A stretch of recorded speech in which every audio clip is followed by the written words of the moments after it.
Halo sahabat PKWU, Assalamualaikum warahmatullahi wabarakatuh. Ketemu lagi dengan Nurse Channel. Video ini masih melanjutkan materi rekayasa usaha produk teknologi transportasi dan logistik. Yang akan kita bahas hari ini adalah karakteristik kewirausahaan dan dasar-dasar berwirausaha di bidang teknologi transportasi dan logistik. Dalam kehidupan sehari-hari, pastinya teman-teman tidak asing dengan istilah entrepreneur kan? Entrepreneur merupakan pelaku wirausaha. Dalam bisnis teknologi transportasi dan logistik, seorang wirausaha harus jeli dalam memanfaatkan peluang. Wirausaha juga harus mempertimbangkan resiko dan mengoptimalkan daya yang ada, baik material, intelektual, kreativitas maupun waktu untuk menghasilkan produk dan jasa yang lebih berguna. Nah, apa sih yang dimaksud dengan wirausaha? Menurut Kamus Besar Bahasa Indonesia, wirausaha adalah orang yang pandai atau berbakat mengenali produk baru, menentukan cara produksi baru, menyusun kegiatan untuk mengadakan produk baru, mengatur permodalan operasinya, serta pemasarannya. Di Indonesia, banyak sekali wirausaha yang sukses dan mampu memberikan inspirasi bagi para pembisnis pemula. Ketekunan mereka dalam membangun dan mengelola bisnis perlu diacungi jempol. Tidak hanya itu, perjuangan dan pengorbanan mereka juga perlu diteladani untuk bisa mencapai kesuksesan. Tahukah teman-teman siapa profil di bawah ini? Yang pertama merupakan profil Khairul Tanjung. Beliau adalah pemilik CT Corps yang menaungi anak perusahaan seperti CT Global Resort, Transcorp, dan Bank Mega. Profil yang kedua adalah Nadiem Makarim. Sebelum beliau menjadi Menteri Pendidikan dan Kebudayaan, beliau merupakan CEO Gojek. Pastinya teman-teman sangat familiar dengan aplikasi ini kan? Profil yang ketiga adalah William Tanuwijaya. Beliau adalah sosok di balik Traveloka. Nah, apakah teman-teman tertarik ingin menjadi pengusaha sukses berikutnya? Yuk, simak baik-baik sifat-sifat yang harus dimiliki seorang wirausahawan.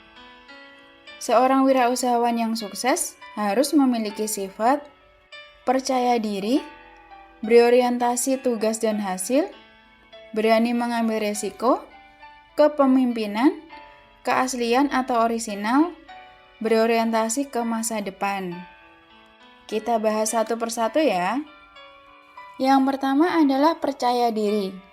Kepercayaan diri merupakan paduan sikap dan keyakinan seseorang dalam menghadapi tugas atau pekerjaan yang bersifat internal, sangat relatif dan dinamis, dan banyak ditentukan oleh kemampuannya untuk memulai, melaksanakan, dan menyelesaikan suatu pekerjaan.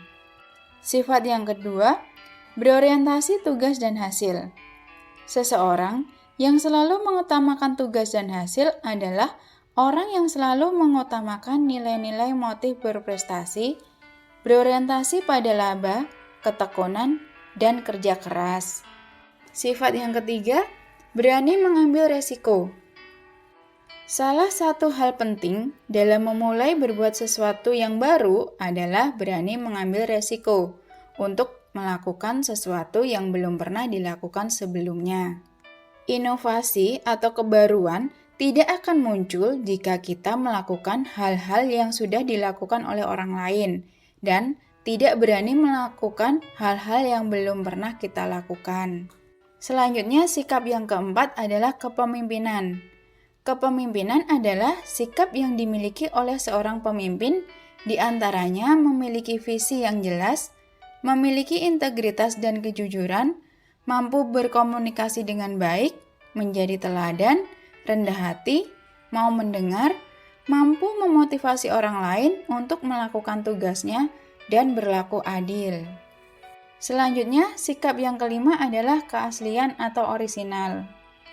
Keaslian ide, gagasan, pemikiran, dan keputusan dapat diperoleh dengan keluasan wawasan dan kemampuan berpikir kreatif, serta melihat peluang yang ada.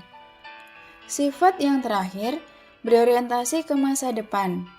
Masa depan memiliki berbagai peluang dan tantangan yang berbeda dengan saat ini.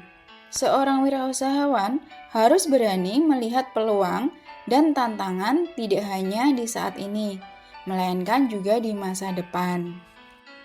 Materi selanjutnya adalah dasar-dasar berwirausaha di bidang teknologi transportasi dan logistik.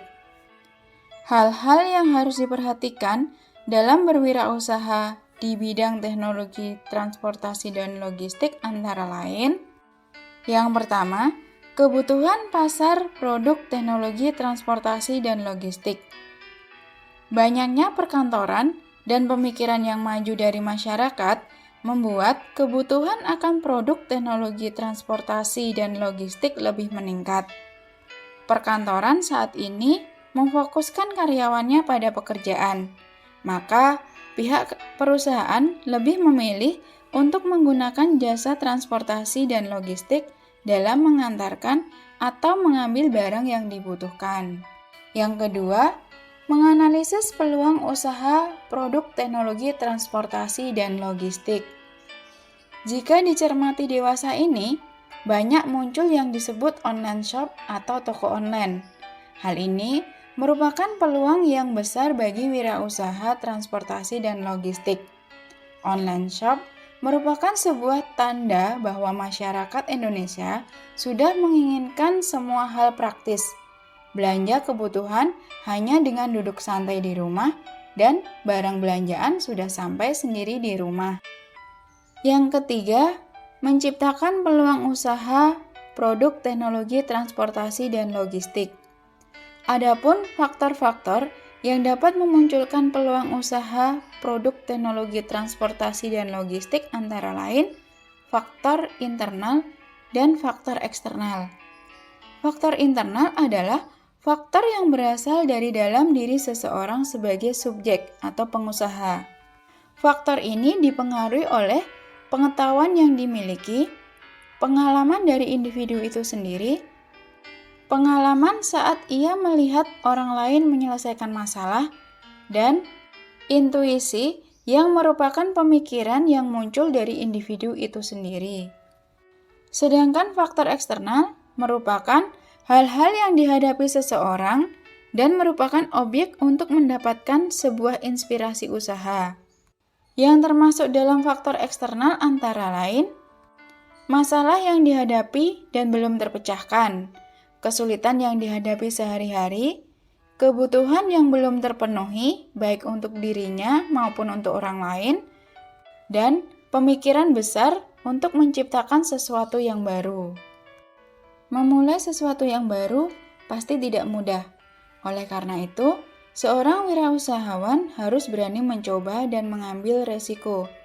Gagal dalam melakukan sesuatu adalah bagian dari proses untuk menuju kesuksesan.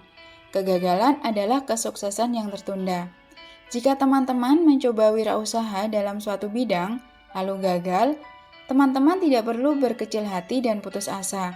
Cobalah kembali. Tentu, sebelum memulai berwirausaha, buatlah perhitungan dan perencanaan yang matang.